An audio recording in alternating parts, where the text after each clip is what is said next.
ನಮಸ್ಕಾರ, ಸುದ್ದಿ ಸರ್ಕಲ್ಗೆ ಸ್ವಾಗತ. ನಾನು ನಿಮ್ಮ ಭಾಗ್ಯನಾರಾಯಣ ಬೊಗ್ಗವರಪು. ಮೋದಿ ವಿಶ್ವಗುರು.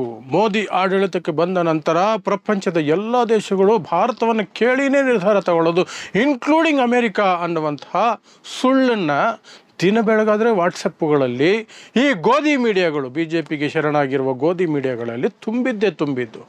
ಆದರೆ ಅದೆಲ್ಲ ಸುಳ್ಳು, ಏನೂ ಇಲ್ಲ. ಈ ಹಿಂದಿನ ಪ್ರಧಾನಿಗಳಿಗೆ ಇದ್ದಷ್ಟು ಪವರು ಸಹ ನರೇಂದ್ರ ಮೋದಿಗಿಲ್ಲ. ಈ ಹಿಂದೆ ಭಾರತಕ್ಕಿದ್ದಷ್ಟು ಮರ್ಯಾದೆಯೂ ಸಹ ಈಗ ಭಾರತಕ್ಕಿಲ್ಲ ಅನ್ನೋದು ಸ್ಪಷ್ಟವಾಗಿ ಇತ್ತೀಚಿನ ಘಟನೆಗಳಿಂದ ಅದು ಗೊತ್ತಾಗ್ತಿದೆ. ಅದರಲ್ಲಿ ಲೇಟೆಸ್ಟ್ ಘಟನೆ ಅಂದರೆ, ಒಂದು ವಾರದ ಹಿಂದೆ ಭಾರತದ ಪ್ರಧಾನಿ ನರೇಂದ್ರ ಮೋದಿ ಅವರು ಏಷ್ಯನ್ ಡೆವಲಪ್ಮೆಂಟ್ ಬ್ಯಾಂಕ್ ಅಧ್ಯಕ್ಷರ ಜೊತೆ ಮೀಟಿಂಗ್ ಮಾಡ್ತಾರೆ. ಆ ಮೀಟಿಂಗಲ್ಲಿ ಪಾಕಿಸ್ತಾನಕ್ಕೆ ದುಡ್ಡು ಕೊಡಬಾರ್ದು ಅನ್ನುವಂತಹ ಒತ್ತಾಯ ಹೋಗಿರುತ್ತೆ.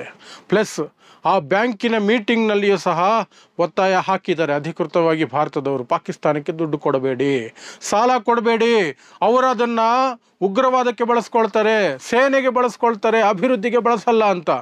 ಅದರ ನಡುವೆನೂ ಏಷ್ಯನ್ ಡೆವಲಪ್ಮೆಂಟ್ ಬ್ಯಾಂಕ್ ನಿನ್ನೆ ಪಾಕಿಸ್ತಾನಕ್ಕೆ $800 ಮಿಲಿಯನ್ ಸಾಲವಾಗಿ ಮಂಜೂರು ಮಾಡಿದೆ.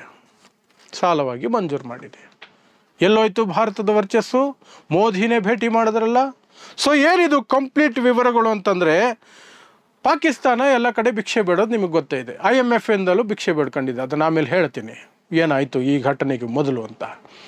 ಅದೇ ರೀತಿ ಏಷ್ಯನ್ ಡೆವಲಪ್ಮೆಂಟ್ ಬ್ಯಾಂಕಲ್ಲೂ ಸಹ ಭಿಕ್ಷೆಗೆ ಅಪ್ಲಿಕೇಶನ್ ಹಾಕಿತ್ತು. ಅದಕ್ಕೆ ಭಾರತ ತೀವ್ರತರವಾದಂತಹ ವಿರೋಧವನ್ನು ವ್ಯಕ್ತಪಡಿಸ್ತಾ ಬರ್ತಾ ಇದೆ. ಏಷ್ಯನ್ ಡೆವಲಪ್ಮೆಂಟ್ ಬ್ಯಾಂಕ್ ಯಾವ ಬ್ಯಾಂಕು ಗೊತ್ತಾ? ಭಾರತ ಅದಕ್ಕೆ ಸಂಸ್ಥಾಪಕ ಸದಸ್ಯ. ಅಂತಹ ಒಂದು ಬ್ಯಾಂಕ್ ಮಾಡಬೇಕು ಅಂತ ನೆಹರು ಅವರು ಒಂದು ಕ್ರಿಯೇಷನ್ ಮಾಡ್ಕೊಂಡಿದ್ರು ಮೈಂಡಲ್ಲಿ. ಅವರು ತೀರು ಹೋದ್ಮೇಲೆ ಅದು ಆಗಿದ್ದು, ಅವ್ರ ಕಾಲದಲ್ಲಿ ಆಗಲಿಲ್ಲ. ಆದರೆ ಅವರೇ ಅದಕ್ಕೆ ಎಲ್ಲ ದೇಶಗಳನ್ನು ಒಗ್ಗೂಡಿಸಿ ಏಷ್ಯಾದ ರಾಷ್ಟ್ರಗಳೆಲ್ಲ ಸೇರಿ ಒಂದು ಬ್ಯಾಂಕ್ ಮಾಡ್ಕೋಬೇಕು. ಅಮೇರಿಕಾಗೆ, ಯುರೋಪಿಯನ್ ಯೂನಿಯನ್ಗೆ, USSRಗೆ ಇವರಿಗೆಲ್ಲ ಟಕ್ಕರ್ ಕೊಡ್ಬೋದು ಅನ್ನುವ ಯೋಚನೆಯಲ್ಲಿ ಮಾಡಿದಂಥದ್ದು. 1966ರಲ್ಲಿ ಆ ಬ್ಯಾಂಕ್ ಅಸ್ತಿತ್ವಕ್ಕೆ ಬಂತು. ಭಾರತ ಅದರ ಸಂಸ್ಥಾಪಕ ಸದಸ್ಯ. ಅಂದರೆ ಎಷ್ಟು ಪವರ್ ಇರಬೇಕು ನಮಗೆ. ಅಂತಹ ಬ್ಯಾಂಕಿನ ಈಗಿನ ಅಧ್ಯಕ್ಷರು ಮಸೋಟಾ ಕಂದಾ ಅನ್ನುವಂಥವರು ಭಾರತಕ್ಕೆ ಬಂದಿದ್ದರು. ಯಾವತ್ತು? ಮೇ 31ನೇ ತಾರೀಕು. ಅವತ್ತು ಮೋದಿಯವರು ಸಹ ಭೇಟಿ ಮಾಡಿದ್ರು. ಆ ವ್ಯಕ್ತಿನ ಭೇಟಿ ಮಾಡಿದಾಗ ಭಾರತಕ್ಕೆ ಒಂದಷ್ಟು ಏನು ನೆರವು ಬೇಕು, ಮುಂದಿನ ವರ್ಷಗಳಲ್ಲಿ ಏನೆಲ್ಲ ಯೋಜನೆಗಳಿದ್ದಾವೆ, ಈ ಏಷ್ಯನ್ ಡೆವಲಪ್ಮೆಂಟ್ ಬ್ಯಾಂಕ್ ADB ಅಂತ ಏನು ಕರೀತಾರೆ, ಅಲ್ಲಿಂದ ಏನು ಫಂಡ್ಗಳು ಬರ್ಬೋದು, ಅದ್ರ ಬಗ್ಗೆ ಚರ್ಚೆ ಮಾಡಿದ್ದಾರೆ.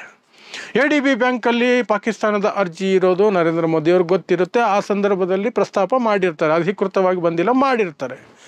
ADB ಬ್ಯಾಂಕ್ ಜನರಲ್ ಮೀಟಿಂಗಲ್ಲಿಯೂ ಸಹ ಭಾರತದ ಪ್ರತಿನಿಧಿಗಳು ಅಲ್ಲಿ ಸಭೆಯಲ್ಲಿ ಗಟ್ಟಿಯ ಧ್ವನಿಯಲ್ಲಿ ಹೇಳಿದ್ದಾರೆ ಪಾಕಿಸ್ತಾನಕ್ಕೆ ಸಾಲ ಕೊಡಬಾರ್ದು ಅಂತ. ಆದರೆ ಅದಾದ ಒಂದೇ ವಾರಕ್ಕೆ ಮೋದಿಯವರನ್ನು ಭೇಟಿ ಮಾಡಿ ಹೋದ ADB ಬ್ಯಾಂಕ್ ಪ್ರೆಸಿಡೆಂಟ್ ಪಾಕಿಸ್ತಾನಕ್ಕೆ $800 ಮಿಲಿಯನ್ ಲೋನನ್ನು ಅಪ್ರೂವ್ ಮಾಡಿದ್ದಾರೆ. ಅದು ಒಂದೇ ಅಲ್ಲ, ಇತ್ತೀಚಿನ ಘಟನೆಗಳನ್ನು ಒಂದೊಂದಾಗಿ ನೋಡ್ಕೊಂಬನ್ನಿ. IMF ಅಲ್ಲಿ ಭಿಕ್ಷೆಗೆ ಅಪ್ಲಿಕೇಶನ್ ಹಾಕಿತ್ತು ಪಾಕಿಸ್ತಾನ.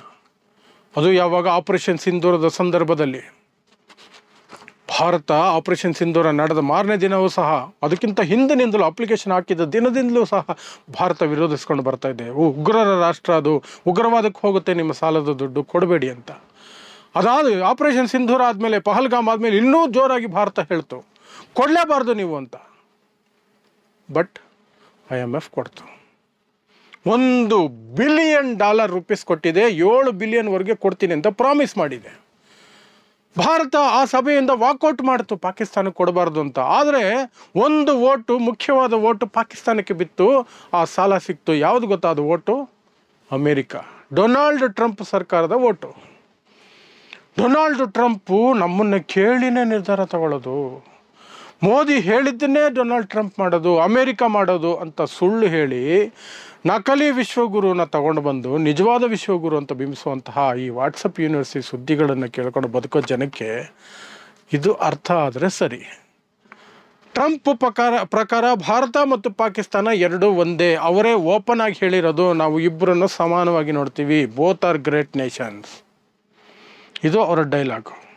ಇಬ್ಬರನ್ನ ಸಮಾನವಾಗಿ ಒಂದೇ ನಮಗೆ ಅಂತಲೂ ಕೂಡ ಹೇಳಿದೆ ಅಮೇರಿಕಾ.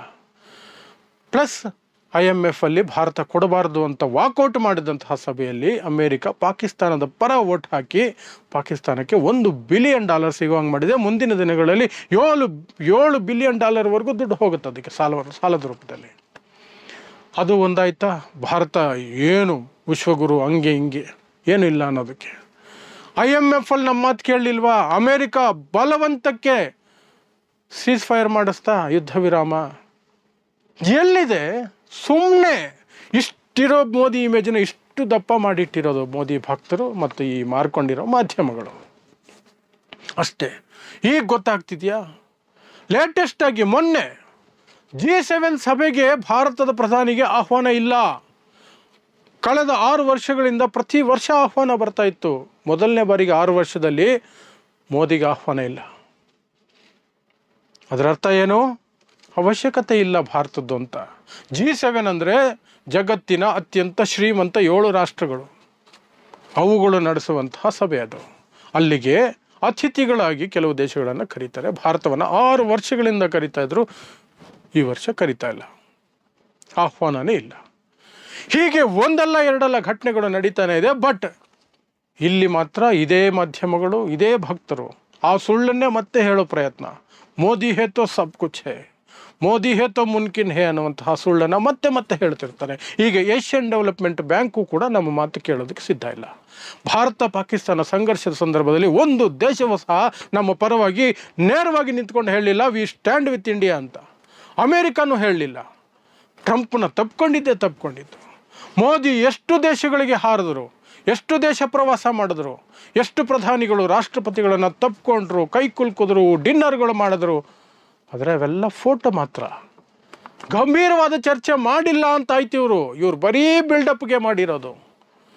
ಫೋಟೋ ಬರಬೇಕು, ಫೋಟೋಗೆ ಯಾರು ಅಡ್ಡ ಬರಬಾರ್ದು, ವಿಡಿಯೋ ಬಂದ್ಬಿಡಬೇಕು, ಭಕ್ತರ ಹಂಚ್ಕೋಬೇಕು, ಮಾಧ್ಯಮಗಳು ಅದನ್ನು ಬಿಲ್ಡಪ್ ಮಾಡಿ ಸ್ಪೆಷಲ್ ಪ್ರೋಗ್ರಾಮ್ಗಳು ಮಾಡಬೇಕು. ಇವತ್ತು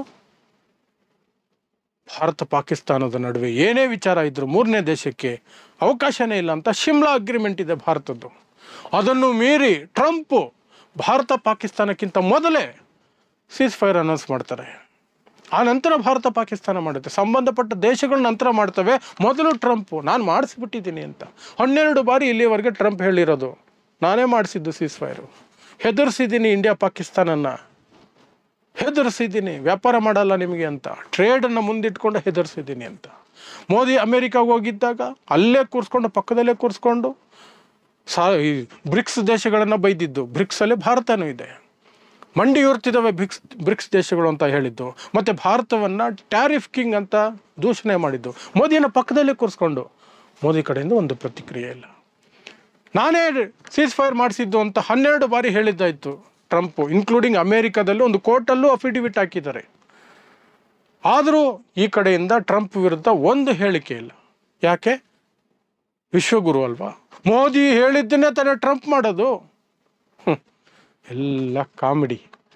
ಆದರೆ ದೇಶಕ್ಕೆ ಅದರಿಂದ ಎಷ್ಟು ನಷ್ಟ ಆಗ್ತಿದೆ, ಎಷ್ಟು ಹಿಂದಕ್ಕೆ ಹೋಗ್ತಿದೆ, ಎಷ್ಟು ಒಂಟಿ ಆಗ್ತಿದೆ ಈ ದೇಶ, ಅದನ್ನು ಯಾರೂ ಯೋಚನೆ ಮಾಡಲ್ಲ.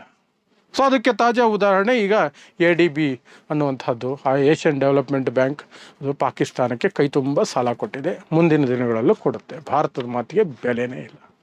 ಇದು ಆ್ಯಕ್ಚುಲಿ ಭಾರತದ ವಸ್ತುಸ್ಥಿತಿ, ಪ್ರಸ್ತುತ ಸ್ಥಿತಿ, ಅದರಲ್ಲೂ ವಿಶೇಷವಾಗಿ ನರೇಂದ್ರ ಮೋದಿಯವರ ನಿಜವಾದ ಯೋಗ್ಯತೆ. ಧರ್ಮದ್ವೇಷ, CBI, IT, ED ಇಂತಹ ತನಿಖಾ ಸಂಸ್ಥೆಗಳು, ಪಾಕಿಸ್ತಾನದ ಜಪ, ಕಾಂಗ್ರೆಸ್ ಮೇಲೆ ಏನಾದರೂ ಒಂದು ಹೇಳೋದು, ವಿರೋಧ ಪಕ್ಷಗಳನ್ನು ಕಿಂಡಲ್ ಮಾಡೋದು, ವೋಟ್ ಪಡ್ಕೊಳ್ಳೋದು, ಇಷ್ಟೇ ಮೋದಿ ಲಿಮಿಟ್. ಬಾವಿಯಲ್ಲಿರೋ ಕಪ್ಪೆ ಹಾಗೆ, ಇನ್ನೇನೂ ಇಲ್ಲ. ಇದಿಷ್ಟು ಇತ್ತೀಚಿನ ಒಂದು ಹೊಸ ಬೆಳವಣಿಗೆ. ಇಂತಹದ್ದೇ ವಿಶೇಷ ಸುದ್ದಿಗಳಿಗಾಗಿ ನೋಡ್ತಾ ಇರಿ ಸುದ್ದಿ ಸರ್ಕಲ್.